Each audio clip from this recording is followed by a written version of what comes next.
2024 has been an incredible year for RPGs, and from sprawling open world titles to nail-biting stories and as well as unforgettable characters, but it does feel like every studio, small or large, has brought their A game.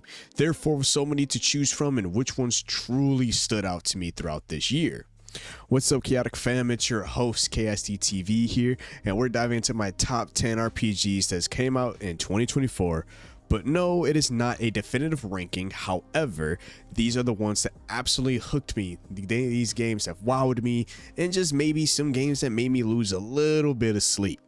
The question to you is, do you agree or disagree? That's what makes these types of lists fun, so much fun at that, to make like a yearly review of the games we play. And so I want to know your favorite RPG of the year as well, so let's build this list together. Starting off this list is a game that has truly ended its cycle to bring forth a new direction for the series.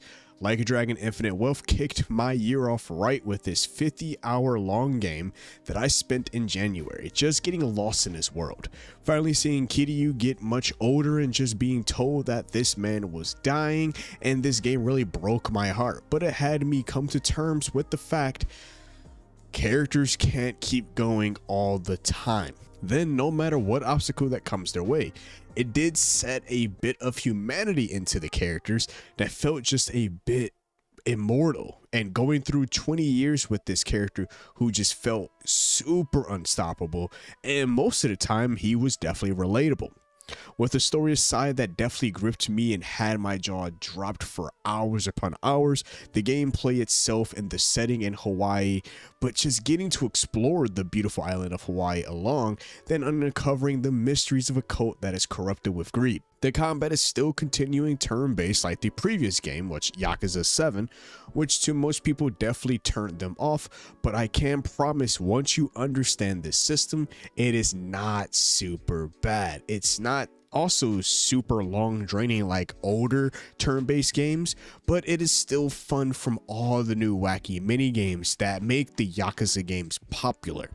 The story, the gameplay, the music, and all really made my experience finishing this 20-year-old saga as a huge fan of the series. But this is why this game has become my favorite RPG of this year alone, that I can talk all day about the Yakuza series. But I do have another JRPG that has genuinely surprised me, which is Euyiden Chronicles 100 Heroes, which is a classic JRPG with a modern day twist, and you get to recruit over 100 playable characters through a war-torn world. But unlike most RPGs that focuses on good versus evil, this villain is trying to destroy the world.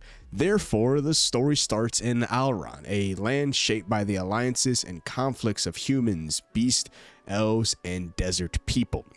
The Gaudian Empire has risen to power using a technology that amplifies the magic of rune lenses, and they're now searching for an artifact to further increase their power. In the midst of this, an Imperial officer named Sein Kesling and a boy from a remote village named Noah meet and become friends, but fate intervenes, throwing them into the heart of the war and forcing them to question everything they believe in. The story is a beautiful tale of war and is a great refresher when most JRPGs focuses on the end of the world other than a nice war rebellion, which uniting clans together to fight an even greater cause. The gameplay is also turn-based, with a focus on strategy and character recruitments. You can recruit a huge cast of characters, each with unique abilities and skills, but there is ways you can miss characters, so it really does help the world building as you go out into the world to find people who believe in your cause. But some characters are only recruitable by doing favors or providing your worth, or even something simple as finding them. Therefore, the combat system is also a tad bit deep and engaging, utilizing a lot of tactical options thanks to all the recruits that you have found, and each recruit can definitely change up your entire way of how you play this game, and really can also help maximize the benefits that you will receive during each encounter. However, you can also build and manage your own town later into the game, which provides various benefits to your party, but man, the game's world is overall rich and detailed, with lots of side quests and as well as secrets to discover. Overall, Euyiden Chronicle 100 Heroes is a fantastic JRPG that fans of the genre will definitely enjoy. It does have a compelling story, engaging gameplay, and a huge cast of characters with great personalities. And just for my amount of time, I think I'm about 10 or so hours into the game when I first originally started playing it, very definitely on the halfway point, so to speak. This game really knocked out the park for me, and I can't wait to finish beating it so that I can fully enjoy the full story. But from the amount of time that I put into this game, I really do quite enjoy it. But a game that I did beat, and it was early access, so still waiting for new content, Moon Studios dropped us an absolute banger earlier this year called No Rest for the Wicked. No Rest for the Wicked chooses to go the methodical, slow-paced route found in similar games like the Soulsborne series, using timing and spacing as well as a parry system to overcome any enemy. This style of combat really shakes up the RPG genre, since most games give you a power fantasy which makes you feel almost like a god going up against hordes and hordes of enemies. And just overall having access to hyper fast spells and attacks. Even the enemies require some form of strategy as they move and act smart, and you can spam against them, but geez, they will definitely punish you for that, as any Soulsborne mob will do to you. The bosses are just as impactful as the regular enemies, which really give the same tenacity that you would expect in any other game. But I do want to go a little bit more of like why this game really caught my eye, really captured, to the point where I live stream a lot of this game on the channel. But the exploration bit for No Rest for the Wicked will be one of my favorites that was showcased at what makes it different, is this interconnected world. The world of No Rest for the Wicked is handcrafted to every bit, so there's no procedurally generated content. And to help us further explore this world, the game offers ways of traversal like climbing vines and such to get to higher locations, grab more loot, and with that loot being heavily randomized, so no player will actually have the same path to power as the next person, truly adding an experience to builds when it comes to overall crafting. But the visuals look dark and grim, and with this hand painting style to the game, it really makes it one of the most visually appealing action RPGs I've seen in quite some time, and almost not too surprised since the devs created such a beautiful and stunning side scroller like Oni. From the combat to the work put into the exploration of this world, there is one last thing that absolutely makes any ARPG quite addicting, and I feel like No Rest for Wicked definitely knocked it out the park. So they thought of two different forms of endgame, in which there are two given areas that gives us quite a bit of a challenge with a lot of rewards for us to reap. The endgame is quite literally alive, as like any roguelike game, the designated area to further improve yourself during the main scenario will always change due to events around the world, and enemies are randomized to really give you that challenge that you want to further better yourself. Then there's the Crucible, which is the true endgame. And when I got a chance to be able to play it, I only got to play a little bit, and that's it. Pretty much that was all it for the early access. That entire time took me about 16 hours to beat, and I definitely did it on the channel, and I loved every second of it. I can't wait for Moon Studios to add more content so I can come back and see all of what has changed, because so far I feel like they can definitely further improve the story as it's going forward, with a little bit of foreshadowing towards the end. And when it comes to storytelling and world building, that sets me up for my next game on this list, which is from my homeboys over at Square Enix that really fed me this year. They fed me good like it was Thanksgiving every other day. Plenty of games I love from Square Enix. They are one of my favorite companies to develop and as well as publish games, and this time around they gave me Visions of Mana. Visions of Mana is an action RPG with a heavy focus on real-time combat, it being the next mainline title in the series. But I do feel this game has a lot going for it, even with the budget being not as big as, you know, something like Final Fantasy VII Remake / Rebirth. I feel like Square Enix is going down the right path, not trying to have every game be in this super big crazy budget, but players do get to control a party of characters, very interesting characters at that, an interesting cast, so to speak, each with various unique abilities and combat styles thanks to the elemental seeds that you can always change out. But with the gameplay emphasizing fast-paced action, with us chaining together combos and as well as utilizing special abilities to defeat our enemies. But the story alone had me gripped the entire time. I was just always locked in, always wanted to come home from work and actually just try to beat this game because the story had me by the balls. So the story follows a group of heroes who must work together to protect the mana tree. This is a very simple concept for the entire mana series for the past almost, what would it be, 25 years now that this entire series has been out, or so, something of that nature.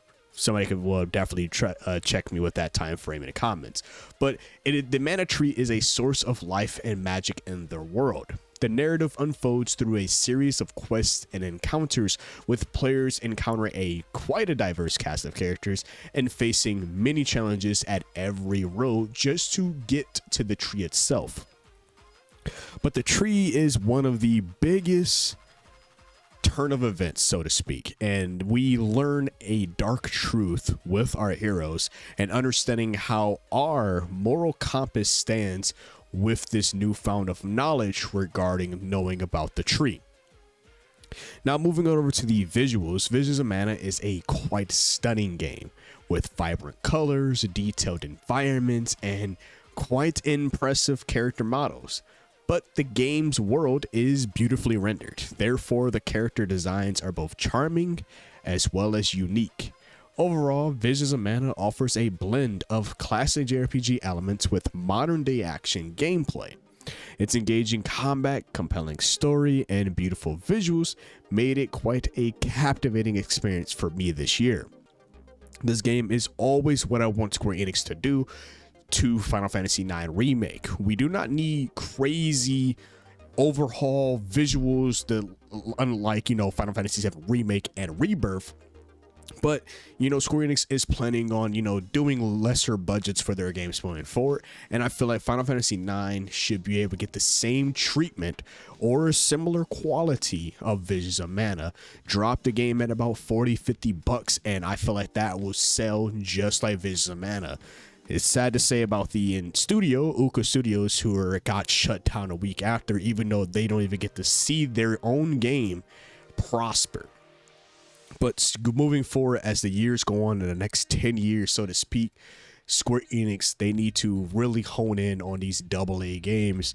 And because their competitor, Saga, really, put the burners on them to finish out the year, unlike with the things like Persona 3 and Reload. But this game that was next on my list is Metaphor Refantazio. It is a turn-based RPG that captivates players with a unique and familiar combat system. Like I said, very similar to Shin Megami Tensei in the Persona series. But this JRPG right now is already in the running for being awarded Game of the Year, and we'll be seeing those awards in the next week or so. And when I get my hands on it, I realized right away on day one and during the demo that it would be nominated, because at its core lies the turn-based system that overall made the SMT series and Persona series quite popular. But by exploiting enemy weaknesses, players can gain extra turns, creating a dynamic and rewarding combat experience. And that's made me really love it, being a fresh new IP for Sega, not going based off of their already given and proven work. They took a risk, and look what happens when you take most risks. They are actually paying off. They kept the same type of strategy planning that they did regarding some of their already given IPs that have already worked, and they just kind of stepped it up a little bit and made it work. This also goes into like the gameplay. The gameplay also encourages like these careful planning, strategic positioning, as well as every action has the potential to significantly impact the flow of battle, very similar to their previous games. And another thing that their previous games and as well as Metaphor Refantazio have in common, beyond that engaging combat, is the visuals. The art style for all of these games is top notch. I don't know how they do it every other year. I don't know how they continue to keep doing this, but the visuals, it looks fantastic. They have quite a talented team of artists in their repertoire, and I just can't even understand how they can just thoroughly craft these environments and really bring them to life with these rich colors, intricate details, just creating a truly memorable aesthetic experience. This combination of a strategic and engaging combat system with the visually stunning presentation makes Metaphor Refantazio quite a compelling anime, and it felt like I was watching anime, but quite compelling RPG that offers a fresh and rewarding experience for me during my time playing it. It greatly rose to the top as one of my favorite RPGs in the past few years, on top of the world building brought to you in this game.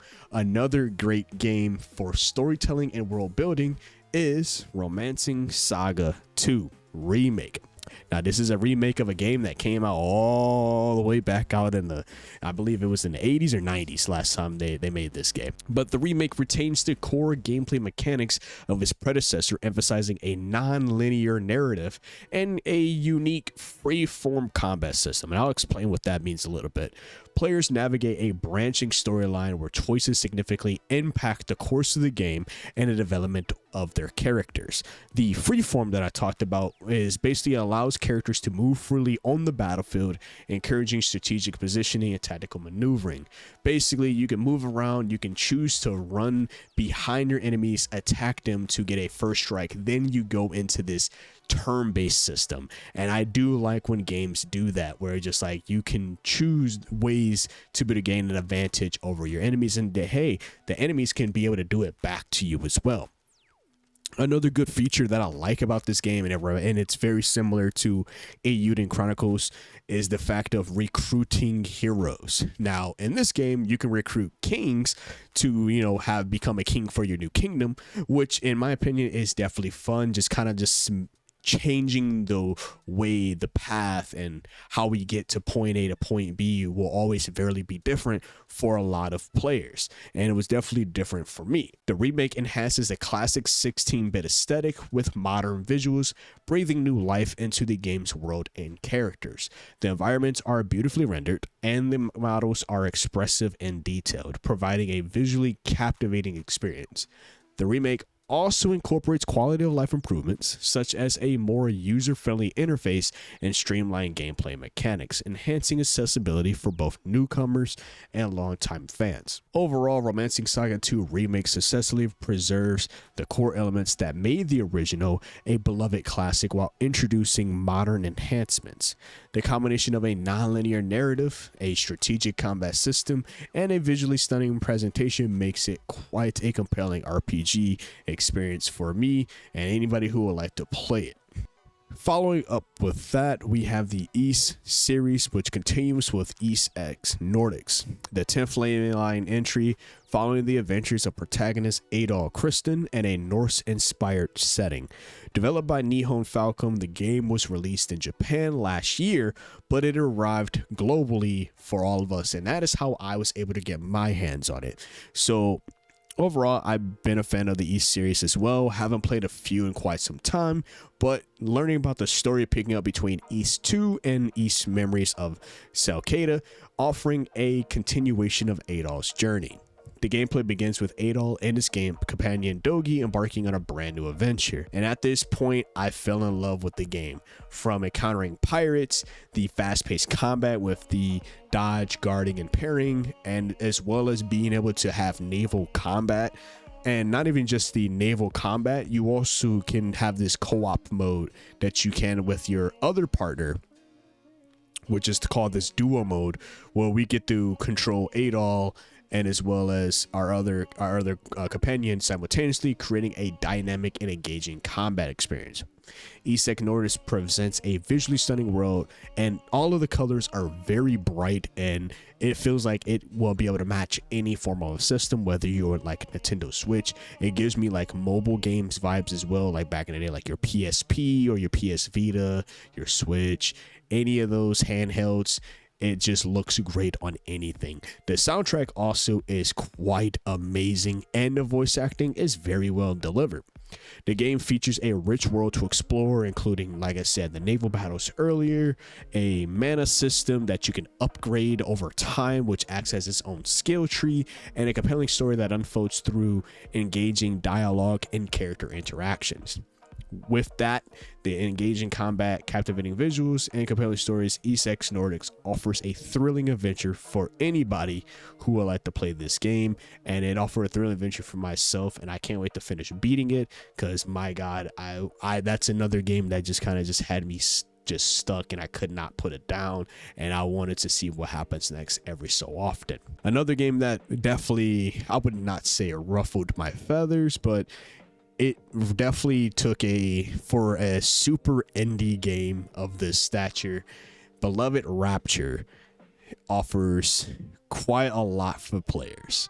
Starting off, you get 2 different modes because they want to go back to the good old days, right? They want to go back to the SNES days, your Super Nintendo. They offer your classic experience, which feels like more like a hardcore experience, and they offer story, which is a more relaxed playthrough. I, of course, chose the classic experience. I want to feel the way the game was meant to be played from the jump. And the story that they laid out for me and the gameplay mechanics that they laid out for me felt very familiar and captivating, so to speak. So just to give you a little bit of a synopsis here, you play as Johan, and the tutorial gently introduces you to the world's mechanics. In the Veretta Highlands, you search for your friend Zach. You get to encounter your first battles, and combat utilizes an active time battle system that you will see in a lot of JRPGs like Final Fantasy and so on and so forth, allowing for faster combat or more of a slower, more strategic approach, but you gain energy to unleash powerful Relica moves, which is in this game like your limit break from your Final Fantasy series. Therefore, after a challenging trial against Zack, you prepare to leave the village with him. And that entire journey, you get exploration, you get puzzles, you get tough boss encounters. There is a dragon boss that I would not let it go, but he was particularly challenging, requiring timing and focus on damage output. The leveling was a little bit hard, and I felt like they were really pretty not so generous when it came to the leveling system. But the thing that really made me love this game, and it's kind of becoming a theme across this list, is the visuals. The visuals, I'm a very visually person, and between the soundtrack and the visuals, the game boasts this charming retro 16-bit aesthetic with vibrant colors and expressive character designs. The soundtrack is excellent with memorable melodies, impactful battle music, and the overall presentation from the battle system to the menu interface evokes this classic JRPG feel while maintaining a modern polish. The development team really outdid themselves with making this a SNES Super Nintendo game, but just modern day.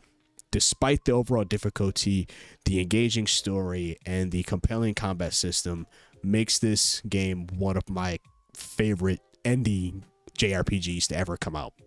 The writing is quite strong, and the narrative is filled with intriguing twists and turns, including the tragic revelation of Johan's father's involvement in the village's attack very early in the game, and is kind of what sets up this entire story for our characters moving forward. Now, to take a step back into the more cozy relaxation RPG side of things, we have Dungeons of Hinterburg, which is a dungeon crawling RPG that emphasizes strategic exploration and puzzle solving.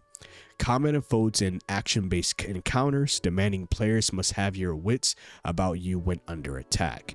Visually, Dungeons of Hinterburg boasts a distinctive isometric perspective, creating a colorful and atmospheric ambience that enhances the immersive experience. The game's art style evokes this classic, cozy aesthetic with detailed environments and character models that contribute to the game's unique atmosphere.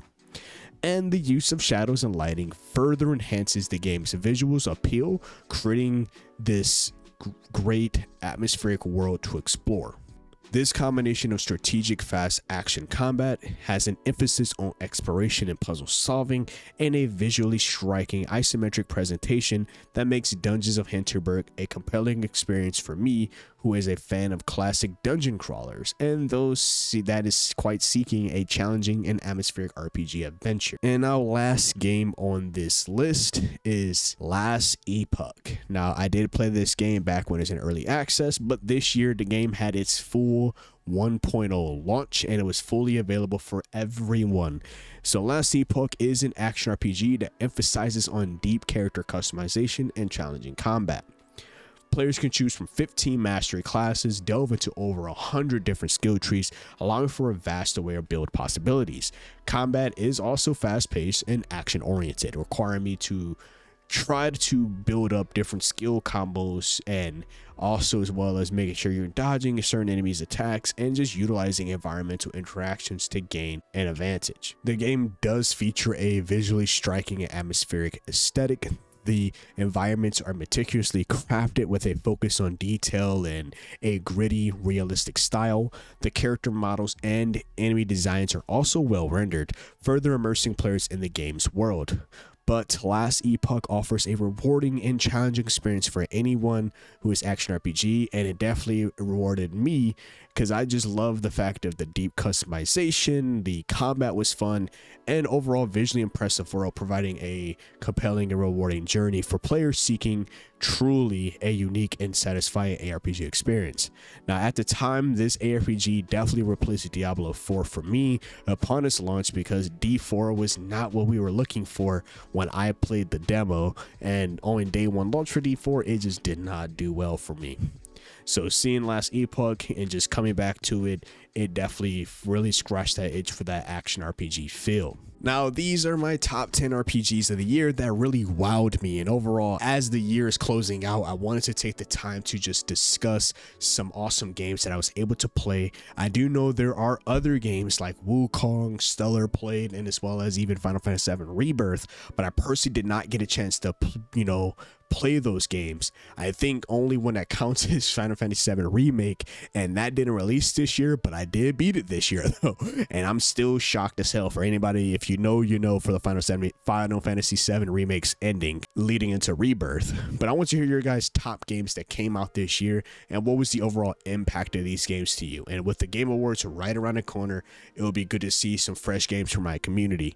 But stay safe out there, and it's been your host, Chaos DTV, here at Chaotic Inc., signing out. Peace.